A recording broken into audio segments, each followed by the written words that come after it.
Dixie Rios had butterflies in her stomach Monday morning as she walked into the Cook County Sheriff's Office on the city's southwest side following a judge's order last week to reinstate her. Rios, fired in 2014 only to file a lawsuit and win her job back, said she was determined to return to work. Rios was training to become a patrol officer for the Sheriff's Police Department, which handles law enforcement duties in unincorporated stretches of Cook County, at the time she was fired.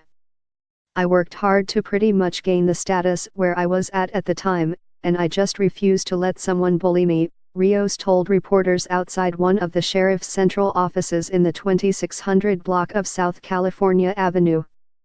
Rios, who has worked in the sheriff's office since 2005, was terminated amid allegations she passed along a jailhouse threat from her brother, an alleged high-ranking gang member, sheriff's officials said. She maintained Monday that she never passed along the threat. Rios sued to get her job back.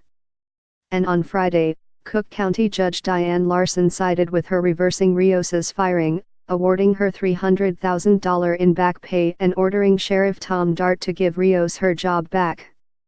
While the sheriff's office said Monday it will ask the courts to reconsider the decision to hand Rios her job back, the case underscores several legal blows dealt this year to Dart's Personnel Board, known formally as the Sheriff's Merit Board, which handles hirings, firing, and other disciplinary matters.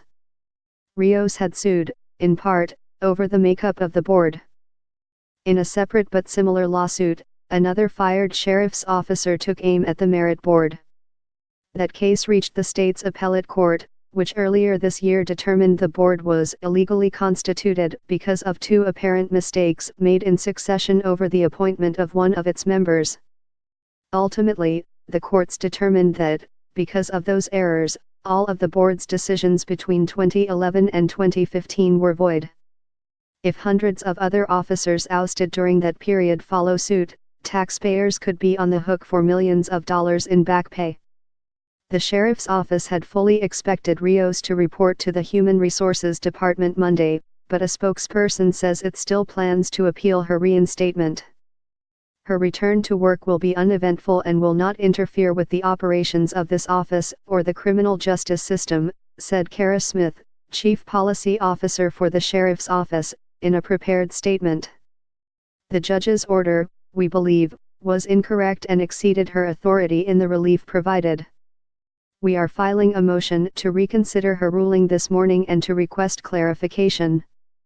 Rios had been promoted 4 times before the charges were brought against her on the Merit Board, she said. While talking to reporters Monday, she laughed at the characterization of her brother as a high-ranking gang member, though she did say he had a past that involved drugs. Before her dismissal, Rios said she had complained to her superiors about a form she was told to fill out asking her to list any relatives with gang affiliations, because she worried that her brother's past could have an impact on future promotions. For now, Dart has halted 200+ misconduct cases pending before his Merit Board, while officials await a legislative fix to the appointment mess.